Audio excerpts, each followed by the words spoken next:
Panda. I got broads in Atlanta. Just took the lean in the family. Credit cards and the scammers. Hitting the licks in the band. Legacies.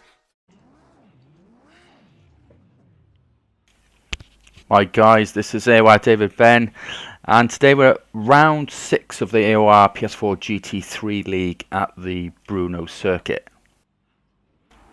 Right, before we get underway, let's have a look at the current championship standings as they stand as of round 5. You can see Chocolate for Life and Thomas Price, only 21 points separate those two in P1 and P2, so you can see easily the championship fight is definitely going to be between one of those. We're in P3 with 93 points, so 67 points off the mark. Currently isn't good enough, but the gap between myself and, let's say, P10, Mr. Kakalski, he always moans I don't get his name right. It's not a big difference there. It's about 20 odd points there, so it's extremely close between the top 10 minus the top 2. But there we are, that's how they stand at the moment, and I'm sure there'll be some changes by the end of this race.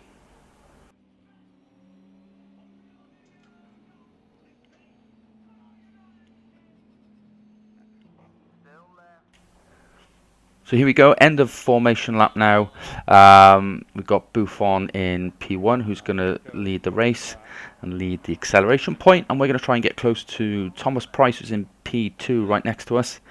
A little bit nervous at this point. If you keep an eye on the speedometer down on the right hand corner, I shift into third a little bit too early, which enabled Pretender or Pren, I can't make out which one that is, to get right close to us. But as you can see, as we come into turn 1, cold tyres, we make a bit of a mistake and we lose P3, as you can hear in the microphone in the background, to Pren, and we've got Pretender behind us with Flat Spun Out and Nick chasing respectively.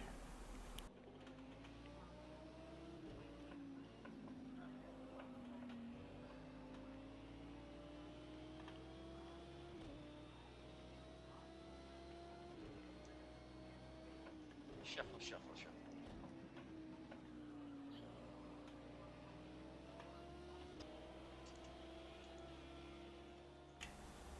So end of lap 4, start of lap 5 now. We're right behind Pren, who's made a little bit of a mistake running wide coming out turn 1.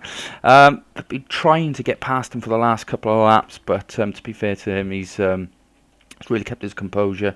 It's been flawless in terms of making any mistakes, which I was kind of hoping I could pressurise him enough into making a mistake.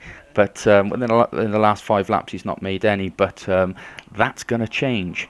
Keep an eye out for the lovely tank slapper that's going to come and kindly tap him in the rear at any moment now. Wasn't expecting it, to be honest, particularly by here so early on in the race. Yeah, you can see the back end stepping out on Pren. So he lost quite a few places there, and we gained, I believe it was, I can't see, I think that's 3, maybe 5 damage at the front, which I was really annoyed with because I was just mindful of losing engine power, and obviously the guy from behind catching me up. But we're up into P3, a little bit of damage. We're not going to pit in, and we're going to try and keep to strategy A, which I have no idea what that is, but it's just keep going.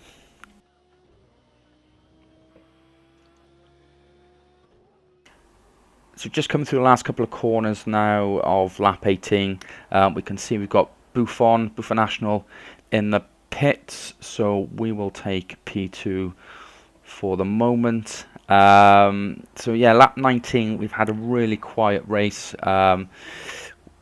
Following our the collision with Pren, we moved up into P3. We really didn't have anyone to battle with. The guys in front, so Thomas Price and Buffon, they extended their lead by 9 to 10 seconds, and that gap consistently stayed that way. So we had a really quiet race, but we're only a couple of laps from us pitting now.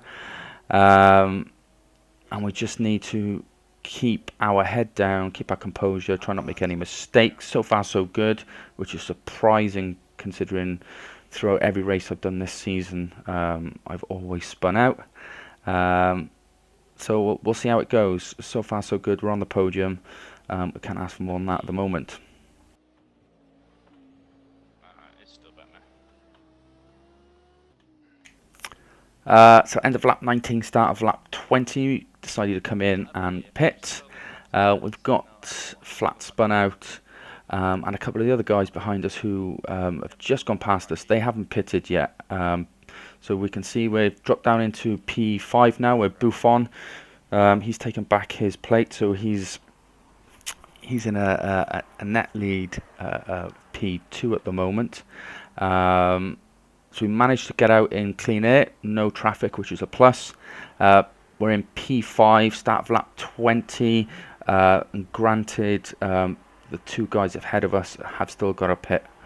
But we can see we've got Adam, Mr. Kakalski, in the green Lamborghini right behind us. And he's a very quick driver, so no doubt he'll be making an appearance sometime soon.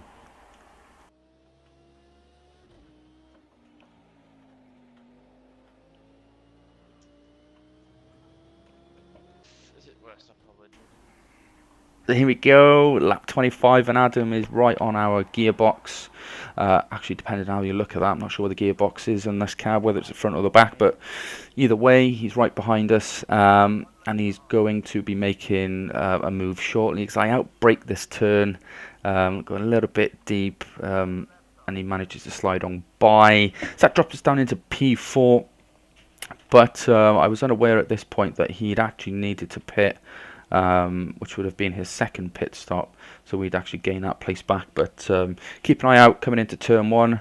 I absolutely hit a brick, a little bit of contact there. I thought we were both going to go sliding off, but you'll notice when we did make the contact, I kind of stayed or kept my position, which helped him and stopped him from spinning out. So I'd like to think with me leaning on him, albeit it was a bit of contact there, kind of helped him to stop him from spinning out anyway and continue on. So that was all part of the plan, as they say.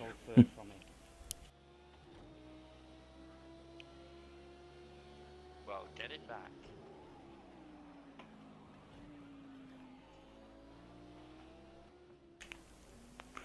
Lap 28, we're coming up to the end of lap 28, and we're still chasing down Mr. Kazalski in the Lamborghini. So I was resigned to the fact that he didn't have to pit at this point, and he'd already pitted, and I'd lost P3 somehow, which really confused me because I couldn't understand how he'd got that jump. But Oh, you little bugger!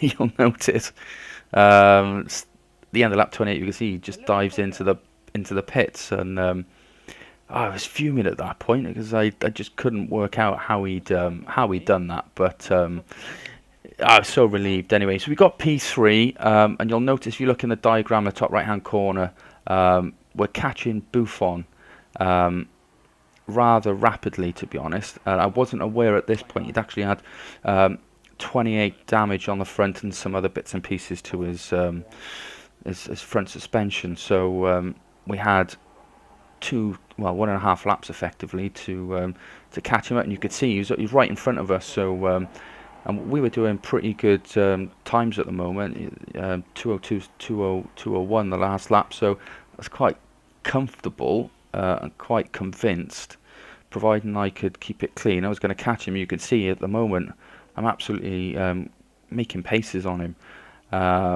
as we're coming towards the sector, or coming through sector 2 towards sector 3 now. Yeah, so at this point I thought, oh, this is great. We're gonna gain a position. We're gonna get up into P2. I'm gonna take that easily from Buffon. He's clearly got a problem. And then this happens. No! No! No! No! No! No! No! No! No! No! No! No! No! Go! Go! Go! Go! Go! Go! Ah! Now I'm sure, for those that watched the Grand Prix, the Formula 1 Grand Prix the other week, where Lewis Hamilton's engineer advised him not to go into the pit. That sounded familiar. I didn't mean to do that. It was only after watching the replay I thought, God, that sounds really familiar. But that made me laugh anyway. That cracked me up. But yeah, we almost lost it there. We almost gave away P3, and we've lost P2. And I was mindful that I've got flat spun out right behind me in P4. And we're on to the last lap. Ah, you plonker.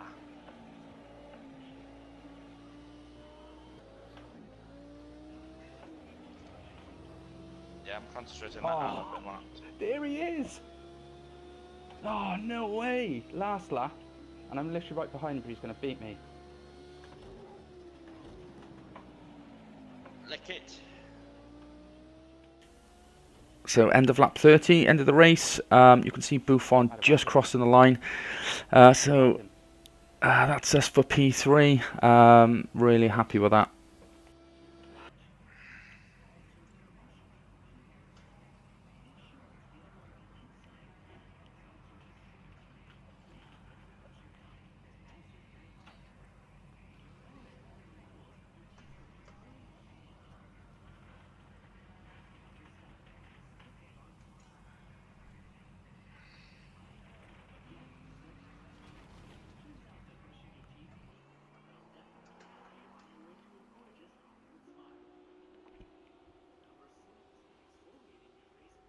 Nick Nitro, where did he finish?